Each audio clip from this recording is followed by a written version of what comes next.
Welcome back to the WRPF podcast, guys. I'm your host, Alex Uslar, episode number 22.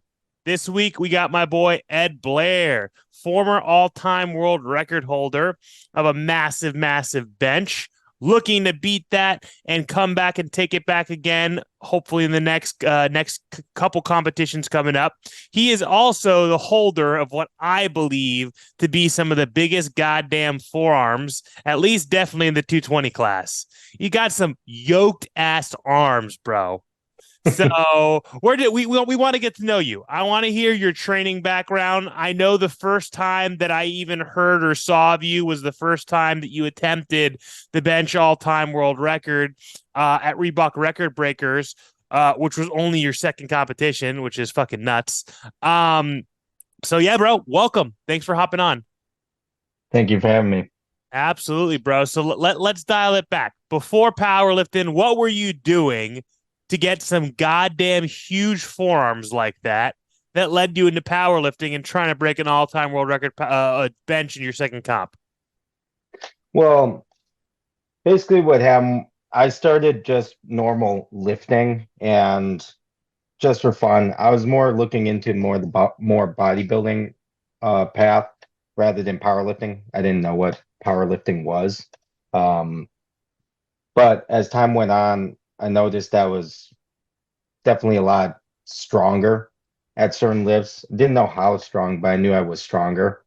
And that being said, um, it was just some of my friends who actually got me into it. And that's how I met my first and only coach that I've been coached in for powerlifting, Chris Bridgeford. So what were So you doing before the barbell? How did you first get exposure to lifting weights in general? Did you play any sports growing up or anything like that? I played football. I did football, archery, skiing. Archery. That's where the Yeah. fucking forearms come in. I see it now. There we go. I'm gonna Oh put my yeah. son in archery at an early age. That's the athletic foundation. Hell yeah. Oh yeah. No, but I started lifting for football just to get a little bigger. I think start of 11th grade or December of 11th grade, I was like 140, 145 pounds. I was a tailback and a cornerback, and then I decided to lift because I wanted to get bigger. And I think it was like 4 months after that, I think I was like between 190 or something like that. I don't know if it was like a dirty bulk or something, but I just gained a lot, which was nice. But then the problem was like I became very, slow. Right. And so then I got shifted to fullback and then strong safety. So didn't really like the switching to fullback, but I did like switching to the strong safety rather than cornerback since it was less moving around and being winded all the time. Hell yeah. So then that's where you found lifting weights. It's crazy how when we're so young and we first get exposed to it, how much weight we could put on at once. You know what I mean? It's like, but that was the same with me. My first couple of months, I put on like 40, 50 pounds, something like that.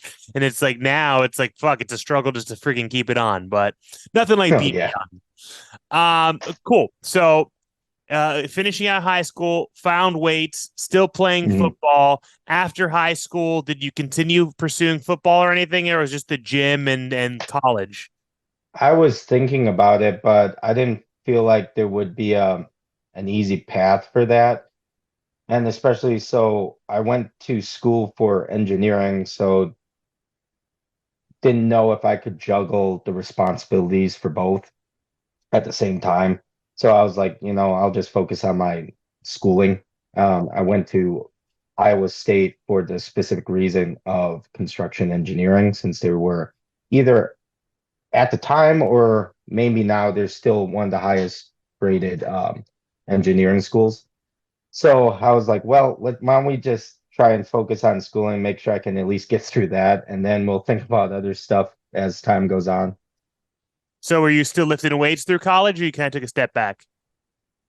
Lifting weights, yeah, just because there's not a set schedule that I have to be like doing anything for lifting weights. If I've got an hour, I've got an hour. If I've got more, I've got more. If I don't go, I don't have to stress about being yelled at for not going. So again, having having I don't realize this from nowadays, but like how hectic the schedule was just from schooling, lifting, sleeping and stuff, and then being that young, you could recover instantly. Like I think back to that, I'm like, if I tried doing the same schedule that I did in college, I wouldn't survive Right. for too long. So that's actually something I'm curious about. I even made a note of it because in your bio it says you're a construction engineer. So Mhm. putting powerlifting aside for a second, kind of take me through what that schooling is and what your career exactly is, because you have an active career that's very much outside of powerlifting. When we, talk to reference a lot of the previous guests of, just high level powerlifters, they're doing powerlifting in some form, working in a gym in some form. Hit me and let me know what a construction engineer does. Well, for me, I graduated school in construction engineering, building emphasis in project management. And so again, my specific degree focuses on the construction of buildings. And then I went into a project management field where I would be overseeing projects. Now, that kind of changed when I got my first job, where during my senior year, I found out I really liked doing a lot of modeling softwares. I liked seeing the building in 3D or anything really.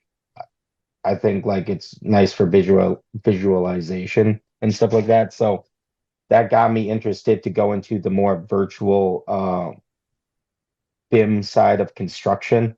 And so that's where I've been kind of pursuing my career path right now. So I started at a general contractor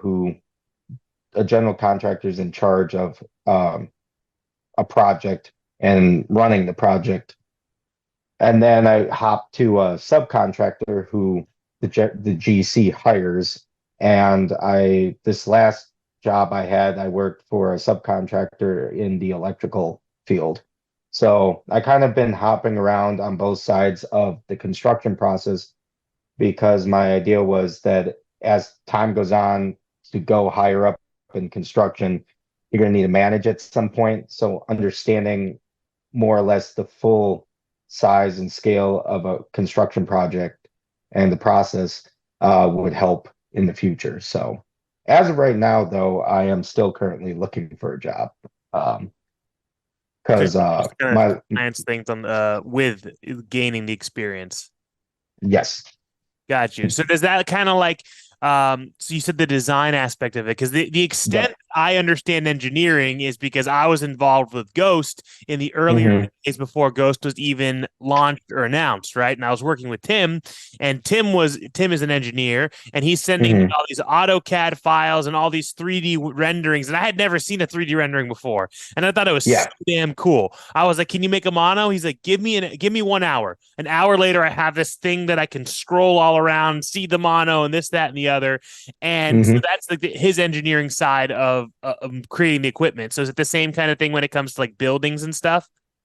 Yeah, because again, like we would provide renderings to the owner or someone because a lot of times owners aren't fully together with the project, and it's nice for them to see actual images of the construction process because then it shows the process as it goes through. That sometimes is really useful to have versus most of the times we work with AutoCADs and like blueprints basically for the people in the field because they don't really need to have 3D images and stuff, but that is stuff that we do provide to just elevate what we can provide for the overall project. So So yeah. I'm curious what that comes down to. So when you create the AutoCADs and you create the blueprint Hmm. on how to build a building, or what I knew was building a monolith, I guess you could say, Yeah. Hmm. what is does that all kind of come down to like mathematical equations on like how things need to add up to build and create a structure, or like what's the understanding of that? Well, most times we get our stuff from the structure team basically, and we will be given either they will provide models with the right dimensions, or then they'll provide us dimensions that we would have to then in that place provide and put in to the project. So again, most times we don't need to do the calculations. It also depends where in the industry you're doing this. So example, me as the when I worked for the GC, we didn't really have to care about that because the subcontractors did most of that. And then we just oversaw that everything was coming together. And then if not, we would send back models or information to these subcontractors saying they need to change stuff.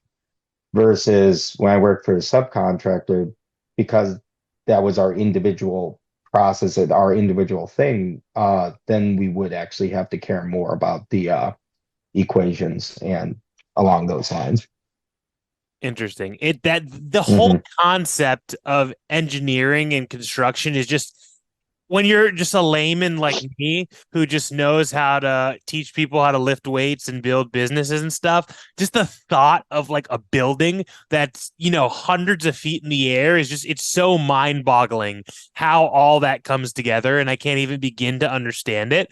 But thankfully, there's very smart people like you getting all that figured out. So, Well, I think the biggest thing to know is when uh, basically what boils down to is it's a pretty simple process. It's just magnified. So again, like instead of being like a three-step process, it's, you know, 3,000 steps, but the general idea of a smaller project than a bigger project are the same. There's just more steps in each of the phases. So if because it's again, it's easy to like first see the project and be like, oh shit, I I don't know how this is going to be done. But if things are broken up into time frames and stuff, and you only really have to focus on the certain aspects at that time, it becomes pretty straightforward in the process. so the $1 million question is, how the fuck did the Egyptians do it then, right? And why can't we do it like them? Nuts. They didn't have our fancy computers and softwares and shit like that. So crazy. Oh Okay. yeah. So then you said through college, you're still lifting weights recreationally. At what Yeah. point were you like, holy shit, I'm bigger and I'm stronger than everyone else? Um, well, of course, like with the gym bro lifting, you're like maxing out. Well, I wasn't maxing out every week. I was trying to max out like once a month with everything really, or at the most it was every other week. I didn't want to because I was fucking tired trying to do all that.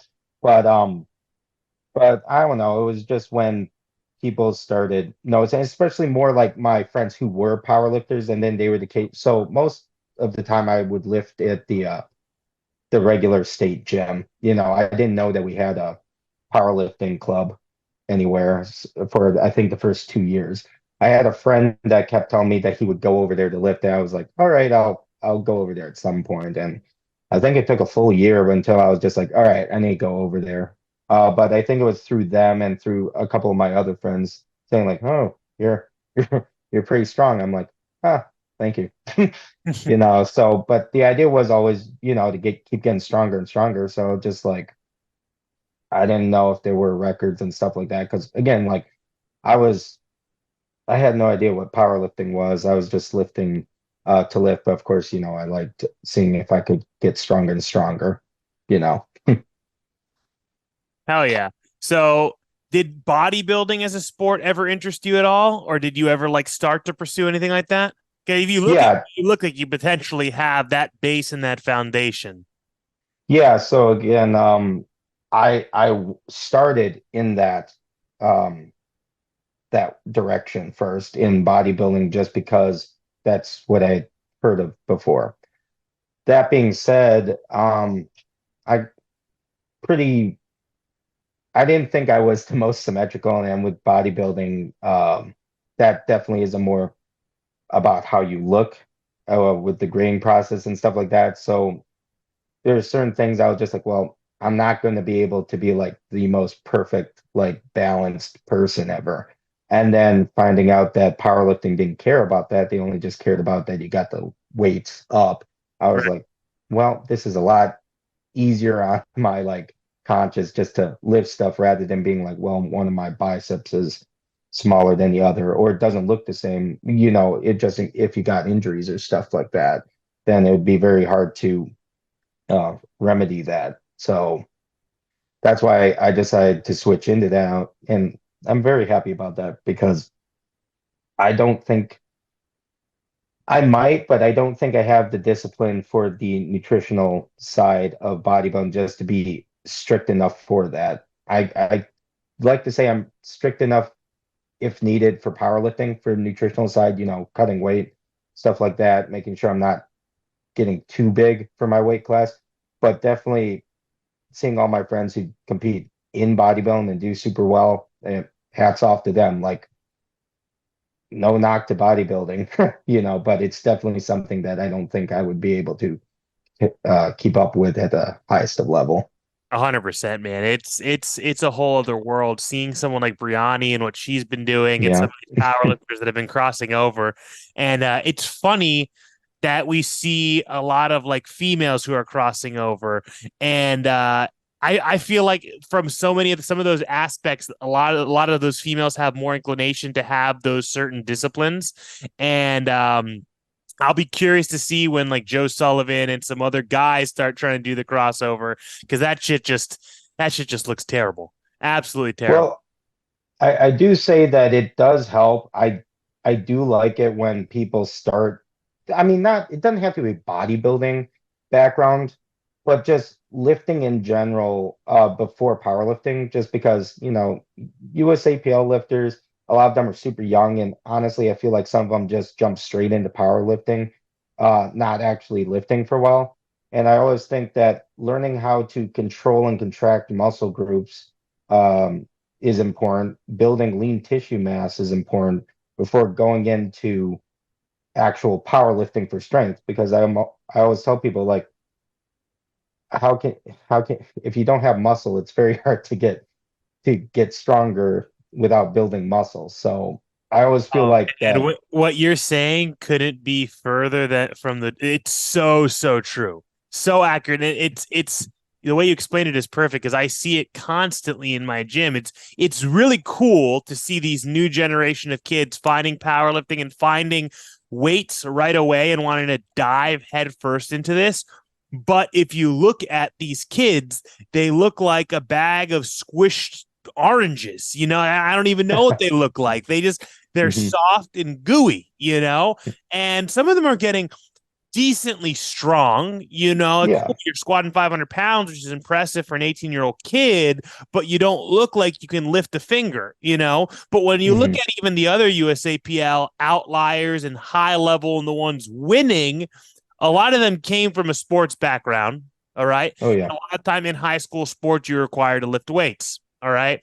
It's not these kids that even help myself. I was the one who didn't find even lift a weight till I was 19 years old. Didn't play any sports, but I started with some recreational stuff before I found powerlifting formally. Hmm. But these kids that are just straight up jumping into powerlifting and doing like RP style training with minimal actual secondary accessory work because Yeah. specificity is key when you're at a high level. You know what I mean? But like when they're just at these intro levels, yeah, it's my gym is filled with it, and I love the kids, and I think it's awesome because I love the sport of powerlifting. And for me, it's like I didn't see powerlifting being this big 5 or 6 years ago, but also I think that they're going to be very limited in their ceiling as opposed to someone who had a foundation from sports, lifting weights recreationally through sports, doing things that require, sprinting, running, all this stuff that requires different muscle fibers to be built and firing.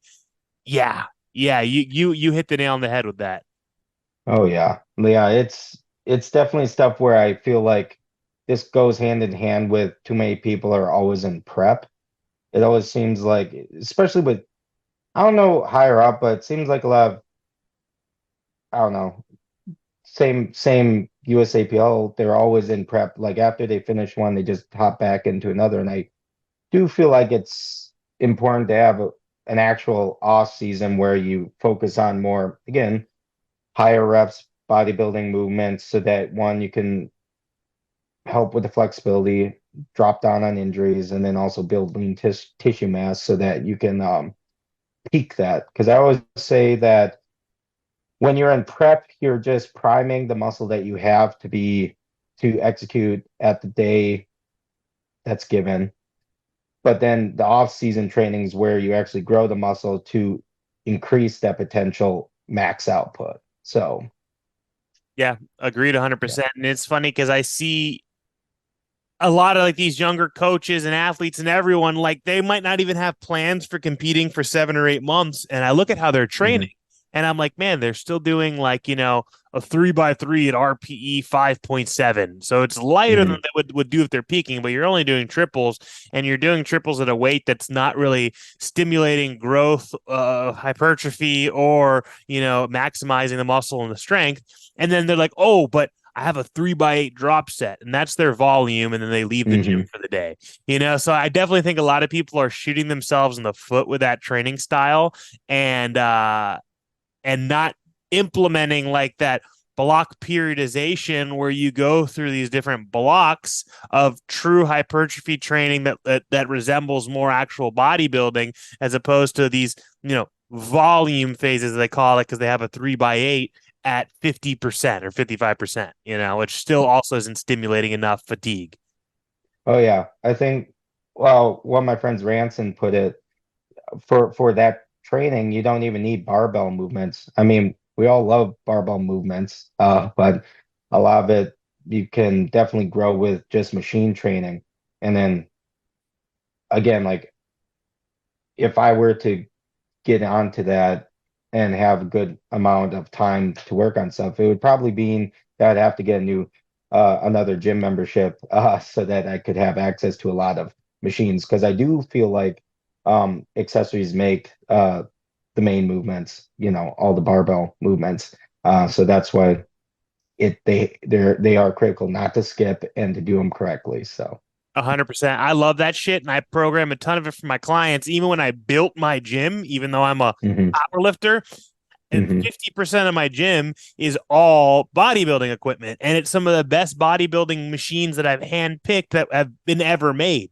I have 32 different selectorized and plate loaded machines. I have 5 or 6 different chest presses, three different leg press variations, 3 different squat variations, plate loaded leg extension, a selectorized leg extension. I have all these sweet toys, and they only get used by this many people. My powerlifting hmm side, I have 6 combo racks, 2 monos, tons of that stuff, and people are waiting in line to use those. But hmm never see the majority of these kids on the other side, even though I spent a ton of time and money collecting all of these different machines. But my athletes use it, my general population people use it, so I like having it. But it's definitely disappointing to see. And I Oh think yeah. I think that everything comes in waves. Everything knowledge comes in waves. And over the last couple of years, there's been a huge surplus of younger coaches, newer people just jumping in who don't know really left from right. And I think with Yeah. time things might evolve. And people might see who these outliers are, these people who are their idols, and like think back on what they did before they were, hmm national champions and record holders, and then maybe realize like that. Or maybe they'll listen to this podcast and realize they need to do some accessory work. True, true.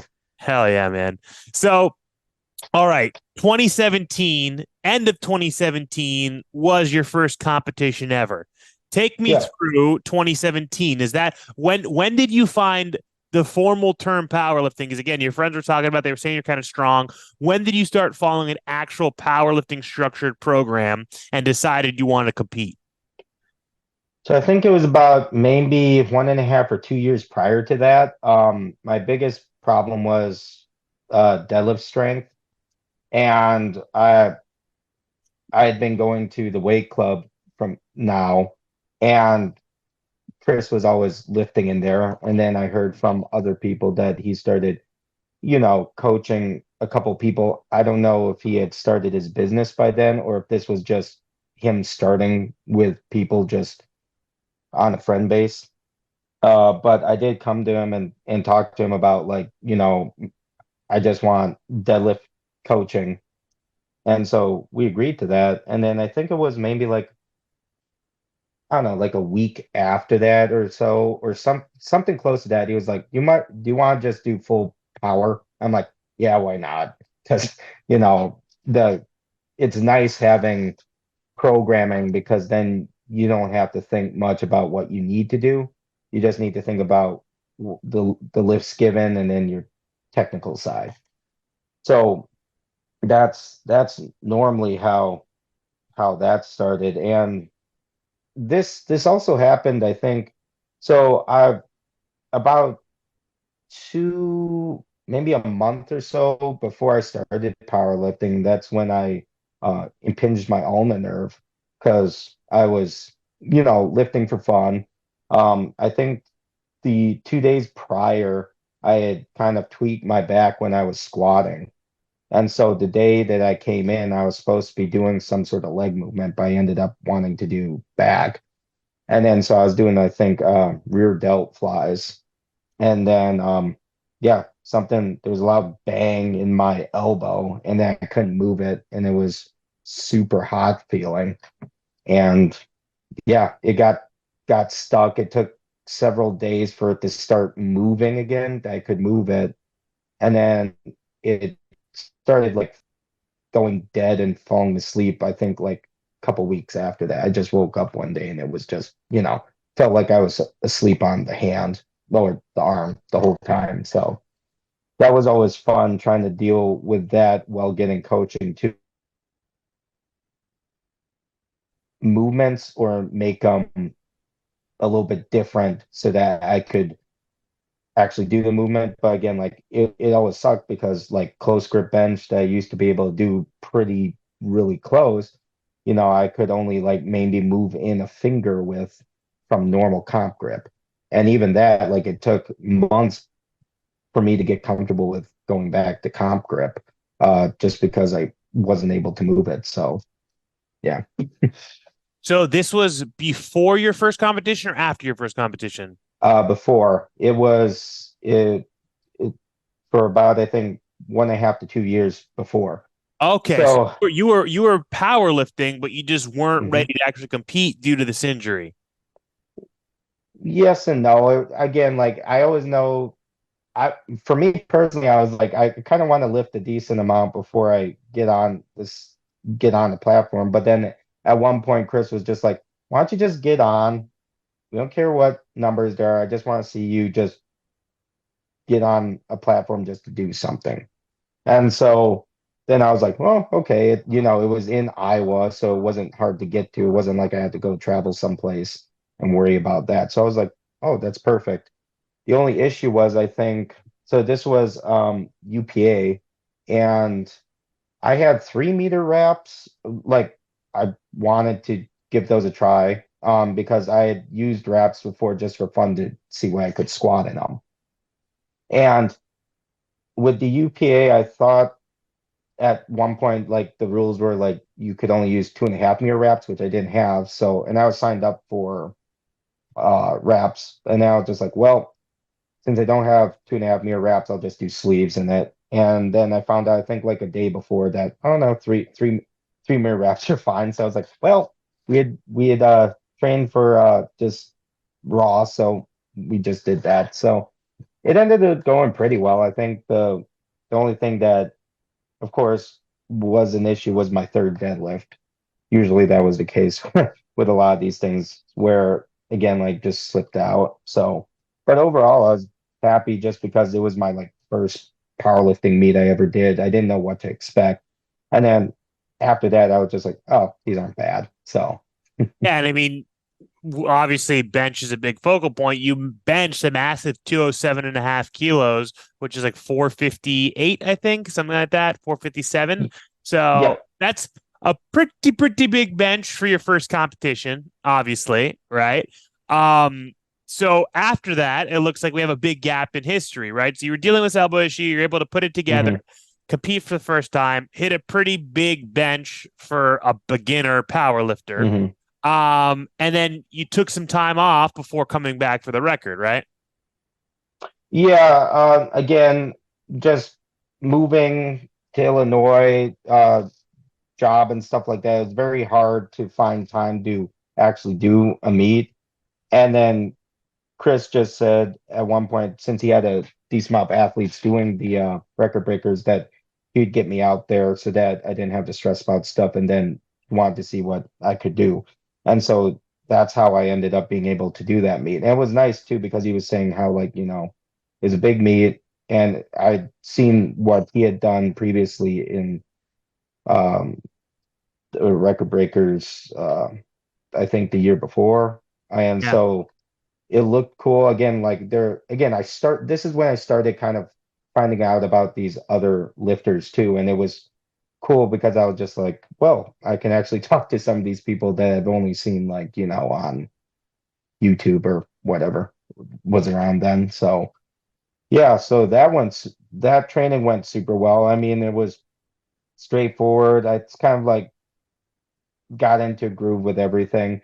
And so everything's kind of like a blur trying to remember back to then. But yeah, nothing out of the ordinary with prep.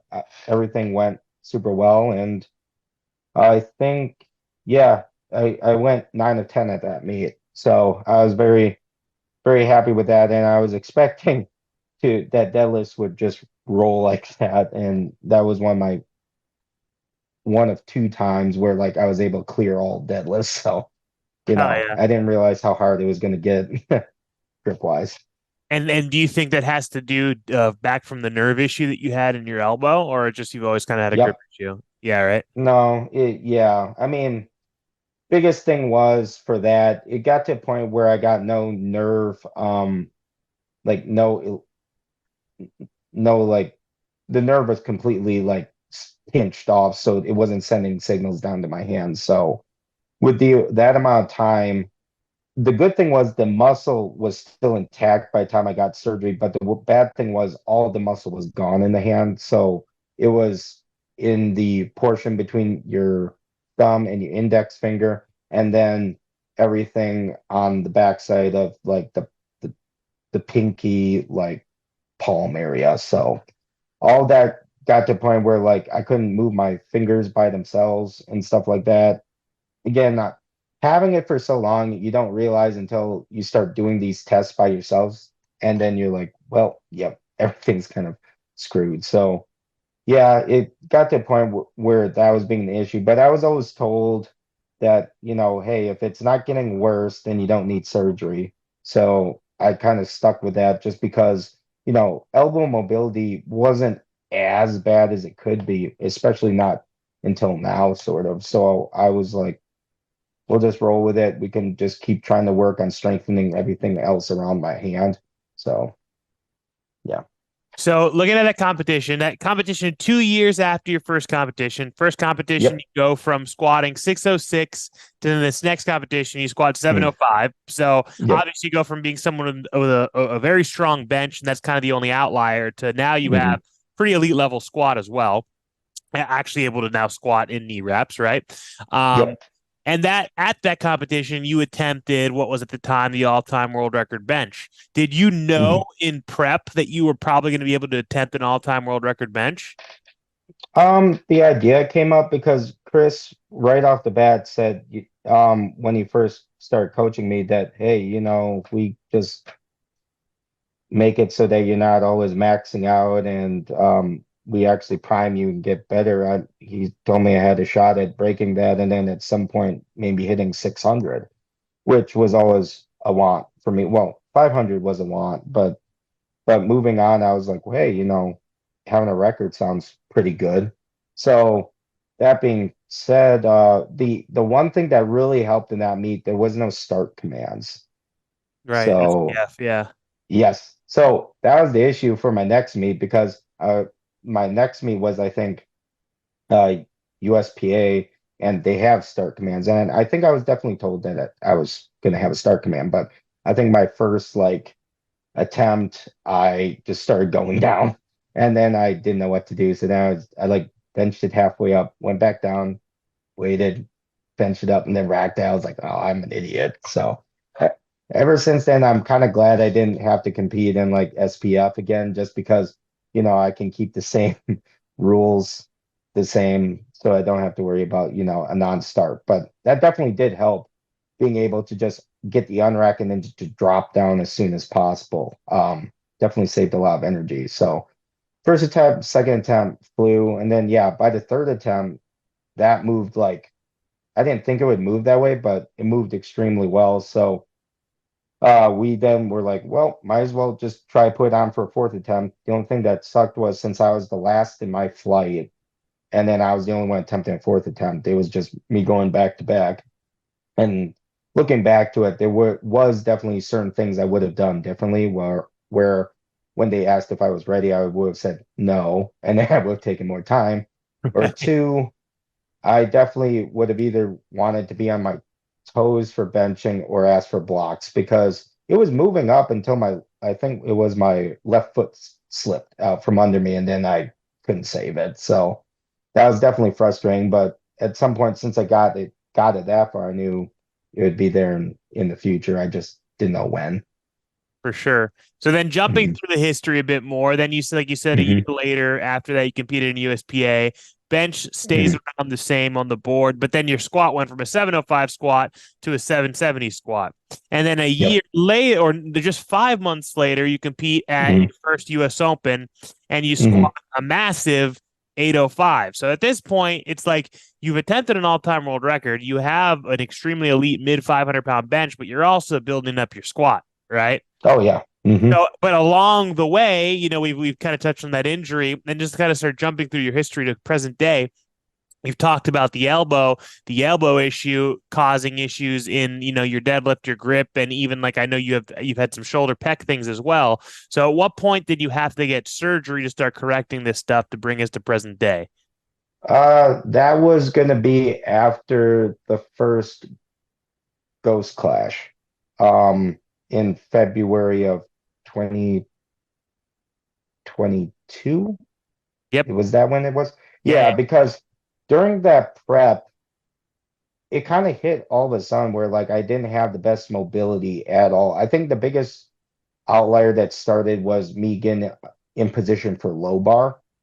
Again, I had a meet prior to that, Power Surge 5, and that was definitely the start of where like I had to start widening out my grip. And the only thing that sucked about that was walking out of a combo rack. It was only a certain amount that I could expand my grip out because I still wanted to be stacked. I didn't want to have to grip all the way to the sides. But gripping the bar, if you don't have them in, there was very small clearance, and I didn't want to clip my finger. But the problem was moving in the uh the arms basically, then I was too wide out. So that's when I started noticing like it took a while to get out from underneath um the squat bar just because the decompression of it hurt. I could wedge myself under the bar due to squat. It was just very painful to get out from underneath it. And then so that kind of escalated to the next meet. And then simultaneously at that time, it started getting very difficult to lower the bar to my chest, really. So that being said, the idea was that it was just tight muscles and all of that. And so I always did a lot of mobility work. Sometimes it helped, sometimes it didn't. I felt like most of that mobility work kind of just opened up my shoulder. It didn't really open up my elbow, but if I had a more mobile shoulder, it kind of looked like I had a more mobile elbow. And so I think it wasn't until after the American Pro Prep where things really started going. Um, I mean, things really were giving me. eh, It wasn't fun prepping for that, just for the injury standpoint. So then after that meet, I definitely went and saw someone. Again, I'd already seen two people before, and they were like, "Don't even worry, it hasn't gotten worse. Don't worry about it."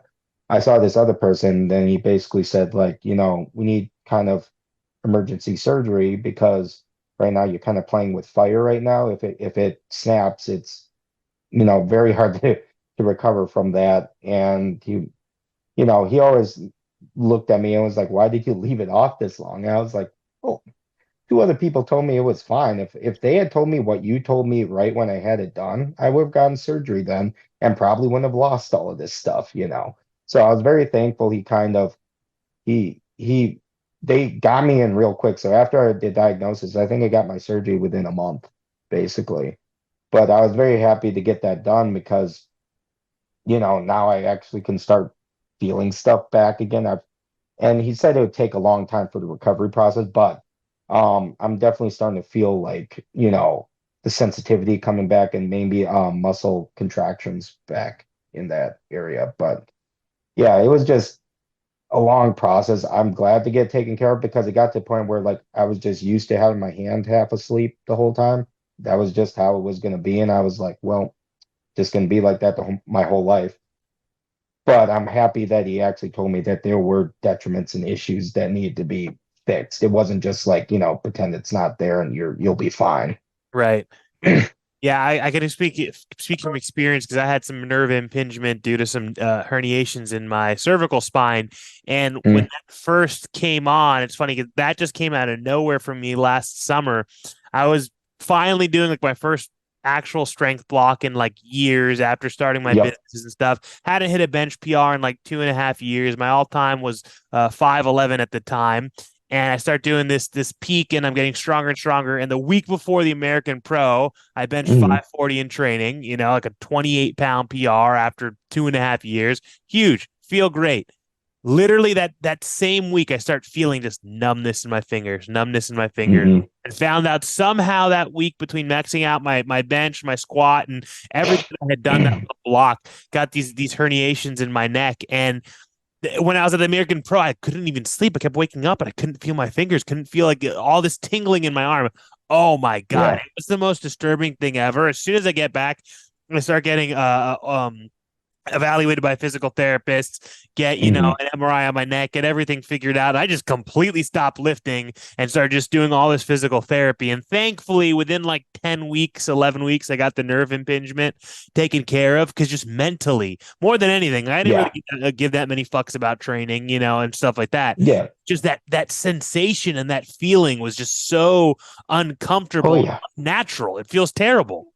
Oh yeah. No, it's definitely not fun. And that was another thing found out too with my elbows on both of them that I ended up having really big bone spurs in both of them. So I still need surgery in the one arm to get rid of it.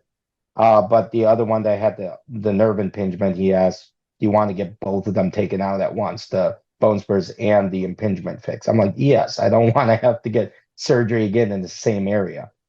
But then he said, you do need a functioning arm as you recover. That's why you didn't do surgery on both of Both them. arms, right, right. Yeah. If But only, it's but you funny. can't exactly be all, yeah, Oh yeah. Well, especially if I just fell, I couldn't get up then. right. So the one thing that's funny now, kind of, I mean, it sucks, but my right arm was the issue, always being the limiting factor. My left arm always felt super mobile because of that. And now, after surgery, now the one that starts acting up more or less is now my left arm because I have more mobility now in my right arm. So again, the bone spurs are kind of jabbing into like, the muscle. It's just not as comfortable anymore. And it's just funny because it used to be like I wished my right arm felt like my left arm, and now it's just like, no, don't want that either. So Yeah.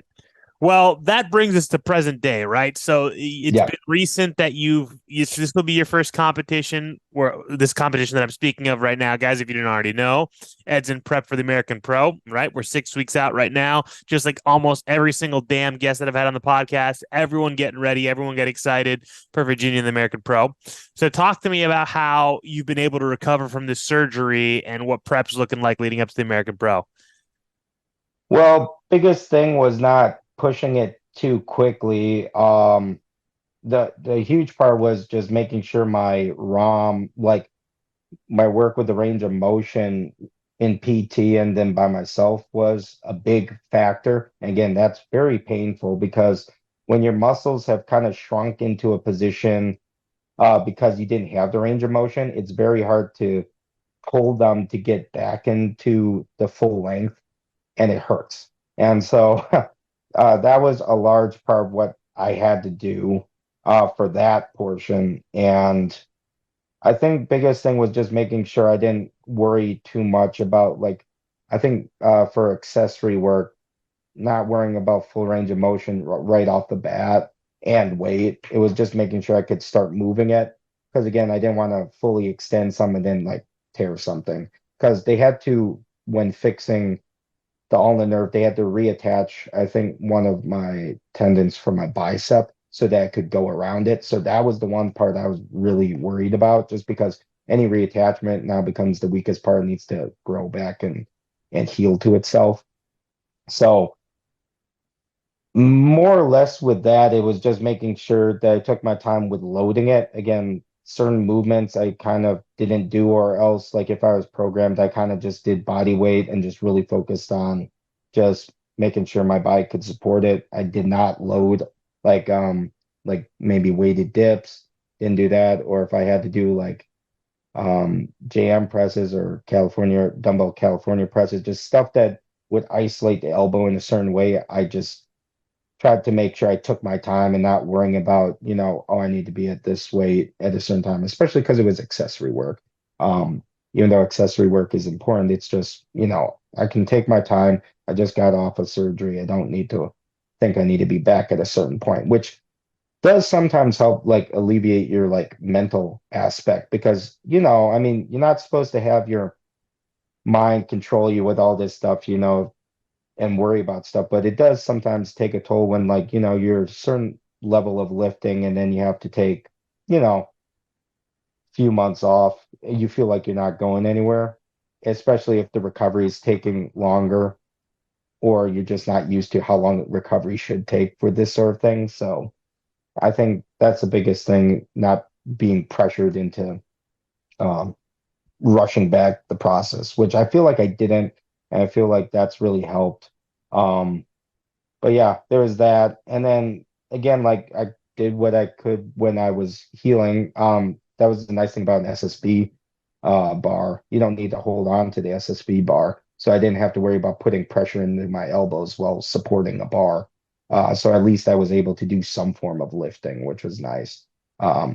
Just because, just not being able to touch anything at all wouldn't would have been that much worse. For sure. I think what you said is a big thing that in the past, and I think people are gaining more and more knowledge on how to properly navigate around injuries and train to prevent injuries. But I think historically a lot of people, at least that I've seen over the years that I've followed high level powerlifters, get an injury, get surgery, and next thing you know, it's like they're back to a high level, but the next thing you know, they're re-aggravated that injury, have to get a second surgery, or it leads to another one. So I think it's a good testament on the importance of thinking about the long game, taking your time with things. Although you're in prep for, one of the biggest competitions, there's still going to be a following year of that exact same competition and a following year of Oh, that exact exactly. competition. Yep. So even if you're not back to 110% like you'd like to be, you got to keep things smart and not just, try to force weight on the bar because you have a pressure to be at a certain place, right?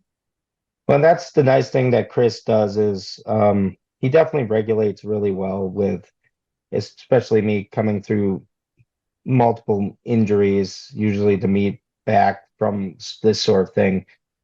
I mean, if it's there on meet day, it's there on meet day. But again, like there's a process, if we want to get to a certain thing and we have a setback, I mean, that's just going to take a little bit more time to improve. And the idea is like, being confident, maybe going 9 of 9, 8 of 9, just to get back into the role rather than trying to overshoot a bunch of stuff and maybe doing well, but having a high chance of going like, 5 of 9, 4 of 9, stuff like that, particularly off an injury.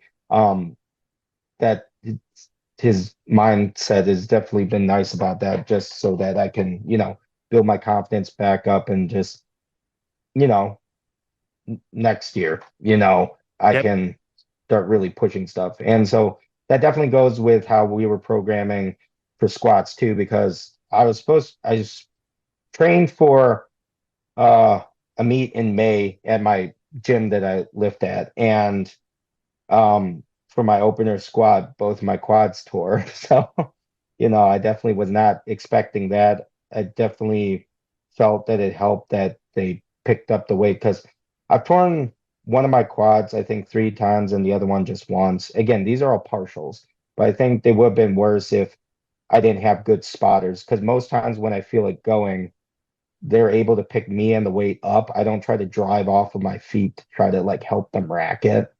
And I feel like that helps so it doesn't tear even more in all of those cases. So but yeah, coming back from the May meet, which was really disappointing because everything was going well. We weren't pushing anything really, and that would have been my first qualification for a sleeve meet too.